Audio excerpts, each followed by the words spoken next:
추석 연휴에 코로나에 지친 국민들을 위로하기 위해서 KBS에서 대한민국 어게인 나훈아 온라인 콘서트를 방영했습니다. 다들 보셨나요? 못 보신 분들 많은데 대부분 나이 드신 분들은 기다리고 있다가 보고 참 많이 위로를 받았습니다. 요즘 TV를 잘 안 보죠. 스마트폰이 있기 때문에. 그런데도 시청률이 무려 29%, 약 30%나 되었습니다. 코로나19로 인한 긴장과 피로감에 있던 수많은 국민들은 짧은 시간이었지만 이 콘서트를 통해서 많은 위로와 힘을 덧입을 수 있었습니다. 나훈아는 74세의 나이가 믿겨지지 않을 정도로 2시간 40분 동안 광고도 없이 아주 그냥 그 참신한 아이디어와 신곡들을 발표하는 열정적인 공연을 보여주었습니다. 저도 우리 누나가 보자 그러니까 같이 봤었습니다. 그 중에 단연 인기는 신곡인 테스 형입니다. 들어보셨습니까? 테스 형. 가사의 내용을 살펴보면 굉장히 의미심장한 질문들이 이어지고 있습니다. 아, 테스 형, 세상이 왜 이래? 왜 이렇게 힘들어? 아, 테스 형, 소크라테스 형. 자, 그러다가 2절에서 기가 막힌 대목이 등장합니다. 아, 테스 형, 소크라테스 형. 세월은 왜 그래? 세월은 또 왜 저래?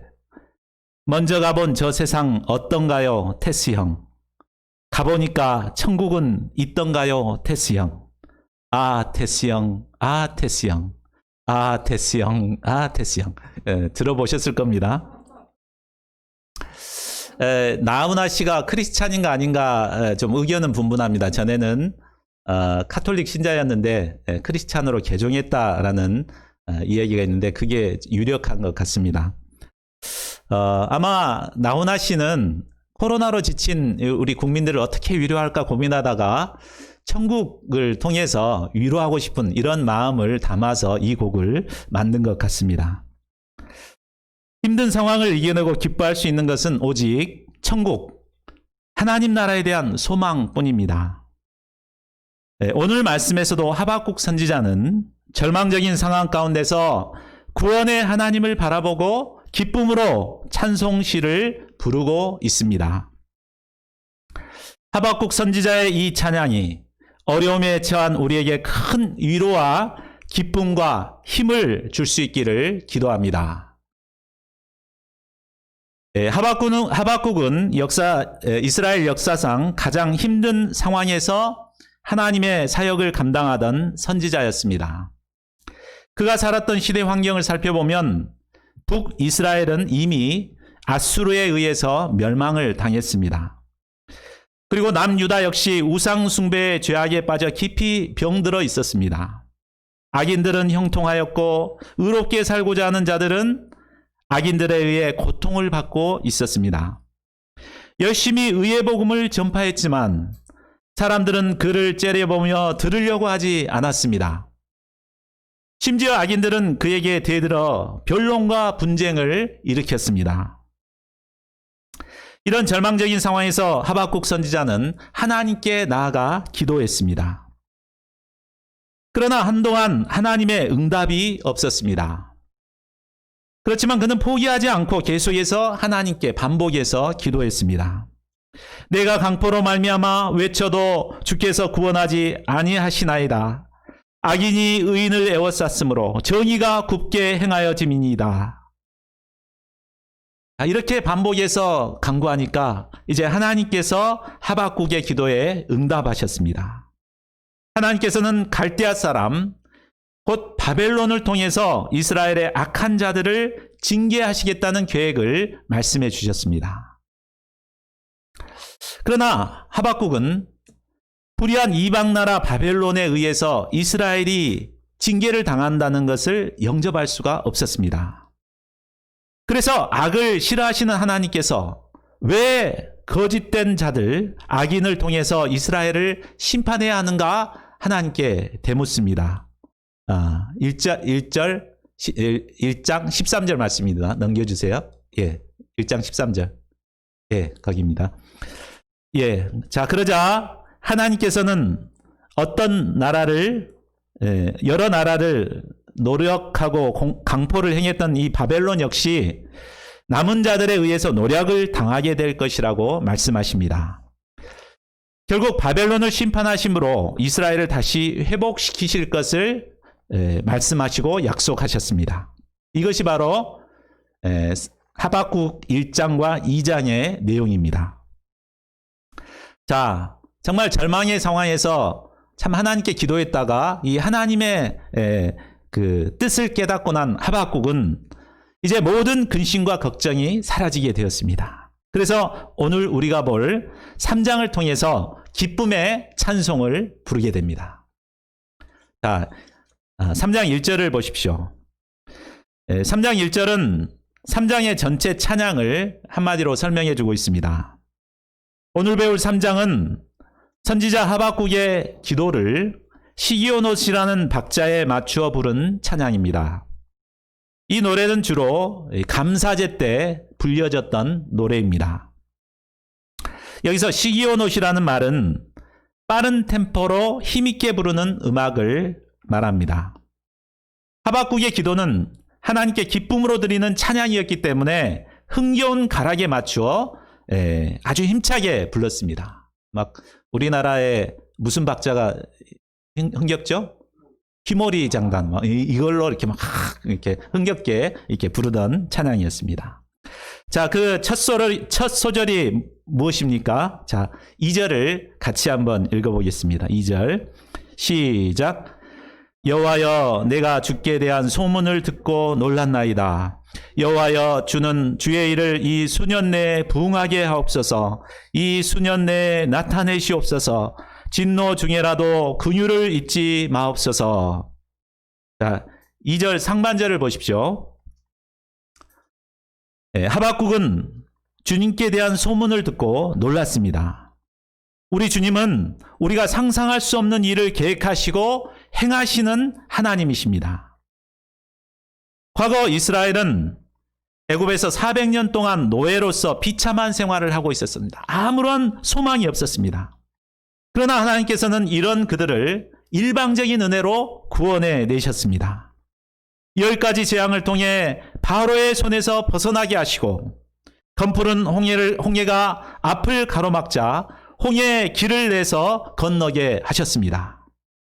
그리고 뒤에 따라오던 애굽의 정예 군대는 한순간에 홍해에 수장시켜 버리셨습니다. 하나님의 행하시는 일은 이처럼 우리의 상상을 초월하는 아주 놀라운 일입니다. 여기서 놀랐다는 말은 히브리어로 야레라고 하는데 이 뜻은 두려워하다, 경외하다라는 뜻입니다. 우리가 불의한 세상 가운데 살다 보면 하나님을 전혀 의식하지 못하고 살 때가 많습니다. 불의한 자들이 오히려 떵떵거리며 사는 세상을 볼 때 하나님이 과연 살아계신가 하는 마음이 들 때도 있습니다. 이런 세상에서 살다 보면 하나님은 전혀 의식되지 않습니다. 그러다가 하나님께서 역사하실 때가 있습니다. 그리고 하나님의 그 역사를 우리가 듣게 될 때, 느끼게 될 때 우리는 하나님께 대한 두려움과 경외심을 새롭게 갖게 됩니다. 이 하나님 앞에 회개하고 하나님을 의식하고 두렵고 떨림으로 살아가게 됩니다. 하박국이 조언입니다. 하박국은 불의한 시대 상황 앞에 깊은 절망에 빠져 있었습니다. 그러나 하나님의 응답을 받고 하나님의 뜻을 깨닫게 되므로 그는 두려움과 경외심을 갖게 되었습니다. 16절에 보면 하박국이 얼마나 놀랐던지 창자가 흔들리고 입술이 떨렸다고 고백하고 있습니다. 뼈가 썩고 온몸이 떨렸습니다. 자, 그런데 하박국은 두려워 떨고만 있지 않았습니다. 하나님께서 계획하신 일들이 속히 이루어지기를 기도합니다. 2절 하반절을 보십시오. 여호와여, 주는 주의 일을 이 수년 내에 부응하게 하옵소서. 이 수년 내에 나타내시옵소서. 진노 중에라도 긍휼을 잊지 마옵소서. 여기서 부응하게 한다는 말의 본래 의미는 생명을 얻다, 생명을 유지하다, 회복하다 이런 의미를 갖고 있습니다. 그러니까 이 말은 하나님께서 생명을 부어주셔서 본래의 상태로 회복시켜 달라는 말입니다. 하나님께서는 하박국에게 이스라엘의 죄악을 바벨론을 통해 심판하실 것을 이미 말씀하셨습니다. 때가 되면 바벨론은 이스라엘을 철저하게 진멸할 것입니다. 이스라엘은 바벨론에 의해서 완전히 멸망하고 성전은 무너지게 됩니다. 그리고 그들은 바벨론의 포로로 끌려가게 됩니다. 그런데 그것으로 끝이 아닙니다. 때가 되면 하나님께서는 불의한 바벨론을 심판하시고 이스라엘을 다시 돌아오게 하실 것입니다. 성전을 다시 재건하고 하나님을 경외하는 하나님의 백성으로 회복시키실 것입니다. 하박국 선지자는 하나님의 긍휼로 말미암아 이러한 일들이 수년 내에 단축되어서 속히 이루어지기를 기도하고 있는 것입니다. 자, 하나님의 이루시는 이 부흥이 수년 내에 속히 이루어지기 위해서 필요한 것이 무엇일까요? 그것은 빠른 시간에 자신의 죄를 깨닫고 회개하는 것밖에 없습니다. 목이 곧아서 회개하지 않고 뻐기고 있으면 그만큼 오랫동안 훈련을 받아야 합니다. 그러나 나의 문제를 빨리 깨닫고 하나님 앞에 무릎 꿇고 회개해버리면 그 훈련 기간이 단축되는 것입니다. 저는 오늘날 우리가 맞는 위기의 상황은 그동안 우리가 하나님 앞에 바르게 살지 못했던 것을 징계하시는 하나님의 징계의 손길이라고 생각합니다. 하나님께서는 그동안 우리나라를 엄청나게 축복해 주셨습니다. 그것은 초창기 선교사님들의 희생, 또 우리 믿음의 선배들의 헌신을 통해서 우리나라를 축복하신 것입니다. 그러나 우리는 축복에 취해서 살다가 하나님의 은혜를 망각하고 이스라엘처럼 아주 형식적인 신앙생활을 하며 자기 우상을 숭배하는 이런 삶을 살아왔습니다. 하나님께서는 이스라엘을 징계하시듯이 바로 이런 우리를 코로나19를 통해서 지금 징계하고 계신 것입니다. 그런데 우리가 분명히 알아야 할 것은 하나님께서 우리를 징계하시는 것이 우리를 망하게 하려는 것이 결코 아니라는 것입니다.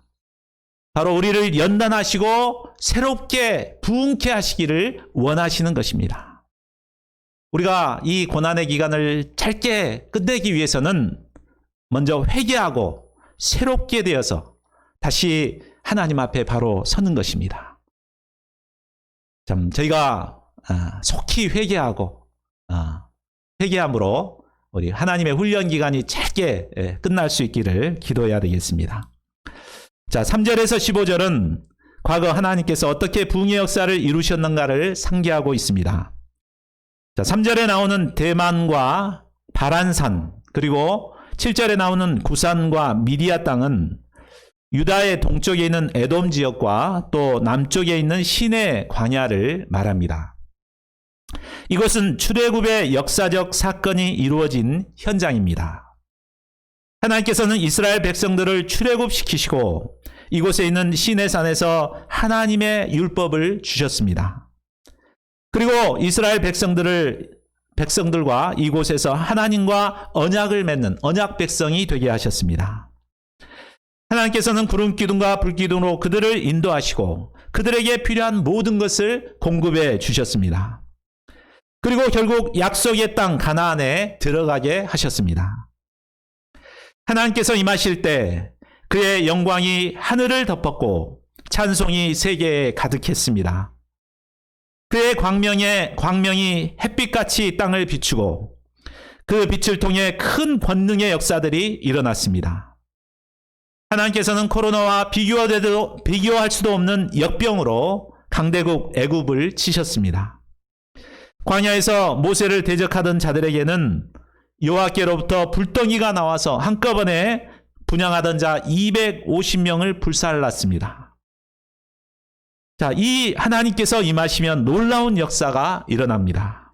땅이 진동하고 나라가 전율하고 산이 무너지는 역사가 일어납니다. 8절과 9절을 보십시오. 하박국 선지자는 여호와 하나님을 강한 용사의 모습으로 표현하고 있습니다. 하나님께서는 강한 군대가 되셔서 대적들을 물리치십니다. 가로막는 강들과 바다를 쳐서 길을 내시는 분이십니다. 하나님께서 활을 꺼내 하나님을 대적하는 자를 정확히 조준해서 심판하십니다. 하나님께서는 바다뿐만 아니라 땅도 강물로 쪼개시는 분이십니다. 뿐만 아니라 하나님은 우주 만물을 다스리는 분이십니다. 11절을 보십시오. 날아가는 주의 화살의 빛과 번쩍이는 주의 창의 광채로 말미암아 해와 달이 그 초소에 멈추었나이다. 여호수아 10장을 보면 이스라엘이 아모리 사람들과 전쟁할 때 해가 저물어 가고 있었습니다. 이때 여호수아가 하나님을 믿음으로 해에게 도전하며 기도합니다. 태양아 너는 기브온 위에 머무르라. 달아 너도 아얄란 골짜기에 그리할지어다. 그러자 저물어 가던 태양이 딱 멈추었습니다. 밝게 비추어 주었기 때문에 여호수아는 모든 원수들을 다 물리칠 수 있었습니다. 사람들은 하나님께서 자신을 잘 나타내지 않으시니까 하나님을 우습게 생각합니다. 하나님이 없다고 생각하고 마음대로 죄를 짓고 교만히 행합니다. 하나님을 믿는 자들도 하나님을 그저 마음씨 좋은 옆집 아저씨처럼 생각하고 죄를 그냥 쉽게 짓습니다. 그러나 하나님은 우리가 만만하게 생각할 분이 결코 아니십니다. 하나님은 온 우주와 만물을 창조하신 창조주시오. 모든 피조물들의 영광과 찬양을 받으셔야 할 분이십니다. 이런 하나님을 만홀히 여기고 대적하는 자들은 결국 하나님의 무서운 진노와 심판을 피할 수 없습니다. 반면에 하나님을 경외하는 주의 백성들에게는 어떻게 행하십니까? 13, 14절을 보십시오.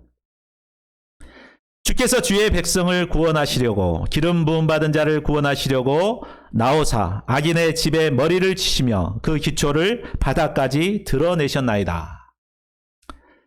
하나님께서는 악인에 대하여서는 진노하시지만 택하신 주의 백성 기름 부은 자들에게 대해서는 구원하시는 하나님이십니다. 하나님께서는 택하신 자들을 괴롭혔던 악인의 집 머리를 치십니다. 머리뿐만 아니라 그 기초의 바닥까지 드러내십니다. 악인들은 회오리 바람처럼 택하신 자들을 흩으려고 합니다. 마음을 합하지 못하도록 서로 갈라놓고자 합니다. 또한 악인들은 가난한 자를 삼키기를 즐거워합니다.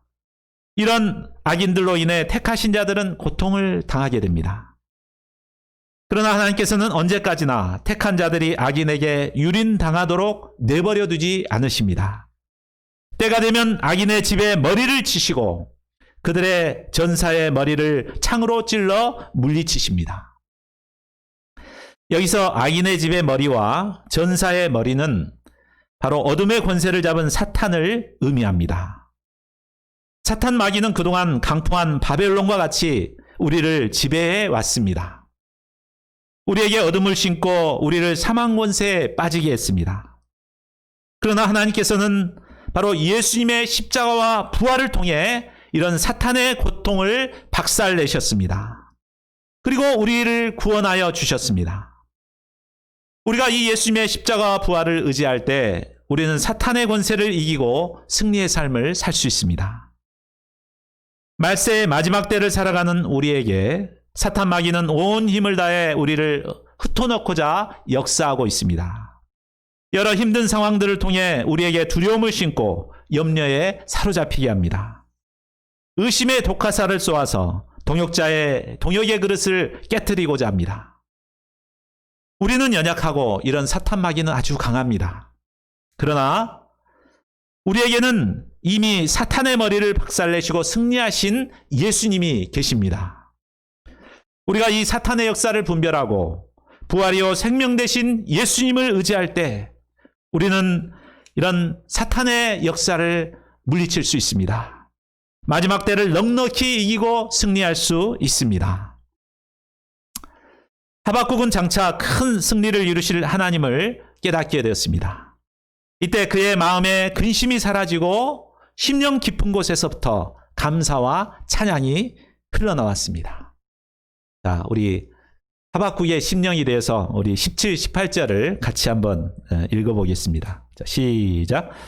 비록 무화과 나무가 무성하지 못하며 포도나무에 열매가 없으며 감람나무에 소출이 없으며 밭에 먹을 것이 없으며 우리의 양이 없으며 외양간에 소가 없을지라도 나는 여호와로 말미암아 즐거워하며 나의 구원의 하나님으로 말미암아 기뻐하리로다. 하박국 시대의 이스라엘 상황은 모든 것이 없는 상황이었습니다. 무화과 나무가 무성하지 못했습니다. 포도나무에는 열매가 없었습니다. 감람나무에 소출이 없었습니다. 밭에 먹을 것도 없었습니다. 우리의 양이 없었습니다. 외양간에 소도 없습니다. 없고 도대체 있는 것이 하나도 없고 모든 것이 없는 것밖에 없습니다. 여기서 무화과, 포도열매, 감람나무는 하나님의 축복의 상징입니다. 우리는 할 수만 있으면 풍성한 열매를 맺고 싶습니다. 양들도 막 쳐가지고 제자도 세우고 싶고 막 전공도 승리하고 많은 풍성한 열매를 맺고 싶습니다. 그러나 올 한 해를 돌아볼 때 열매는 전혀 보이지 않는 것 같습니다. 그런데 축복의 열매는 없더라도 기본적으로 살 수 있는 밭에 곡식은 있어야 합니다. 그러나 하박국 시대에는 밭에 곡식조차 없었습니다. 우리의 양이 있어야 우유도 먹고 가끔 고기도 먹을 수 있습니다. 그런데 양도 없었습니다. 외양간에 소가 있어야 농사도 지을 수 있습니다. 그런데 소도 없었습니다. 앞으로 살아갈 일이 아주 막막했습니다. 염려와 근심에 사로잡힐 수밖에 없는 상황이었습니다. 그러나 하박국은 이런 상황에서도 즐거워하고 기뻐한다고 고백하고 있습니다. 어떻게 이럴 수 있습니까? 그 이유가 무엇입니까? 그것은 바로 절망적인 상황에서 여호와 하나님을 만났기 때문입니다. 처음 하박국은 이 하나님을 바라보지 못하고 만나지 못했습니다. 악인은 형통하는데 의인은 고통당하는 이 불의한 시대만 바라보면서 깊은 절망에 빠져 있었습니다. 그러나 그가 하나님께 기도함으로 장차 이 세상의 악인들은 심판을 받고 또 하나님께서 부흥의 역사를 이루실 것을 깨닫게 되었습니다. 그런데 악인들이 심판을 받는다는 것으로 마음이 회복되지 않았죠.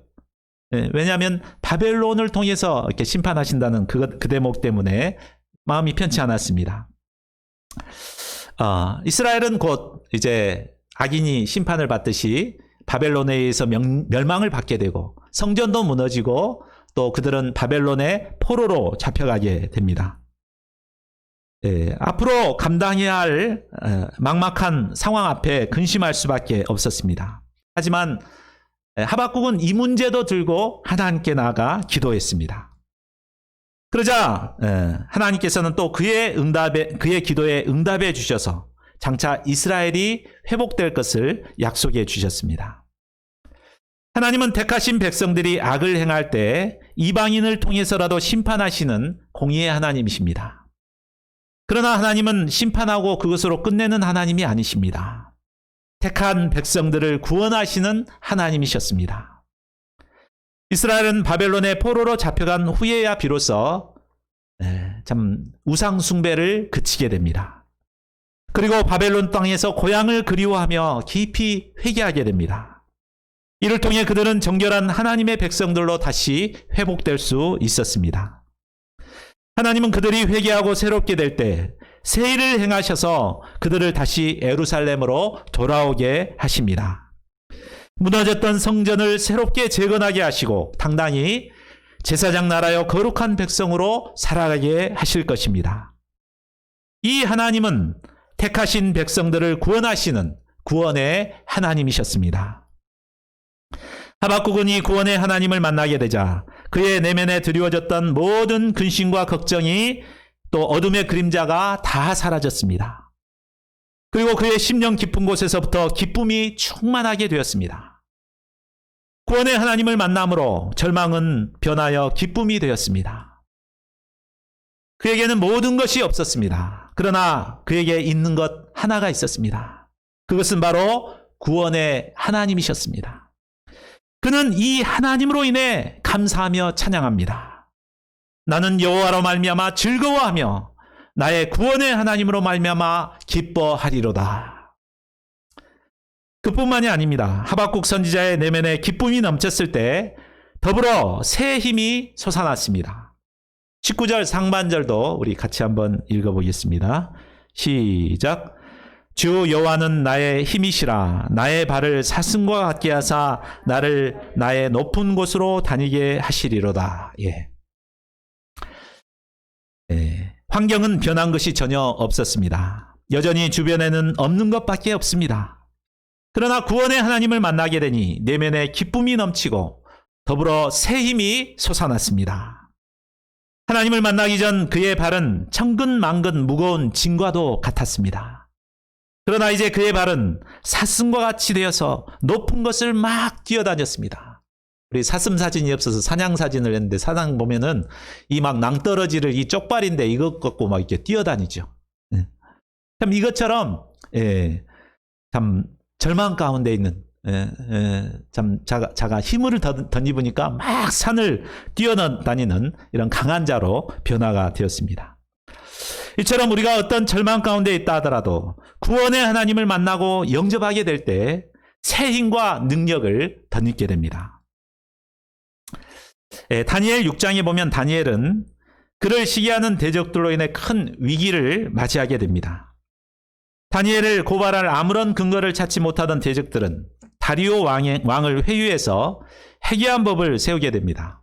그것은 30일 동안 왕의 어떤 신이나 사람들에게 구하는 자는 사자굴에 던져 넣자는 법을 만들자는 것입니다. 이것은 바로 다니엘을 겨냥한 악법이었습니다. 다니엘은 모든 대적의 모함으로 곧 사자굴에 던져질 절대절명의 위기에 처하게 되었습니다. 그런데 다니엘 6장 10절을 보면 다니엘은 이런 위기의 상황을 잘 알고 있으면서도 그는 집으로 돌아가 기도방으로 올라가서 예루살렘으로 향한 창문을 열어놓고 전에 하던 대로 하루 3번씩 무릎을 꿇고 기도를 합니다. 그것도 감사하면서 기도했습니다. 어떻게 이럴 수 있겠습니까? 저 같았으면 30일 동안 잠시 기도를 중단했을 것입니다. 아니면 기도하더라도 아무도 몰래 문을 꼭 닫아놓고 기도를 하든지, 또 기도를 한다 하더라도 감사를 하기보다는 막 원망하고 불평하는 기도를 했을 것 같습니다. 그러나 다니엘은 보란듯이 창문을 활짝 열어놓고 대적들 다 보란듯이 열어놓고 아주 감사하며 기도를 드렸습니다. 그가 어떻게 이렇게 할 수 있었을까요? 그것은 오늘 말씀에 비춰볼 때 그가 기도를 통해서 날마다 구원의 하나님을 만났기 때문에 가능한 것이었습니다. 다니엘은 바벨론 포로 생활을 하였던 자였습니다. 참 절망적인 시대에 태어났던 자였습니다. 그러나 그는 늘 하나님께 기도함으로 하나님과 교제했습니다. 하나님께서는 이런 다니엘과 함께 하시고 모든 어려움 가운데서 그를 구원해 주셨습니다.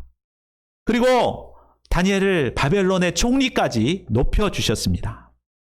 다니엘은 이 구원의 하나님께 대한 믿음이 있었기 때문에 위기의 상황에서도 전혀 두려워하지 않았습니다. 하나님께서 구원해 주실 것을 믿고 오히려 감사하며 기도했습니다. 구원의 하나님께서는 이런 다니엘을 기뻐하시고 사자굴에 던져진 그를 구원해 주셨습니다. 그리고 그를 모함했던 모든 대적들은 사자의 밥이 되게 하셨습니다.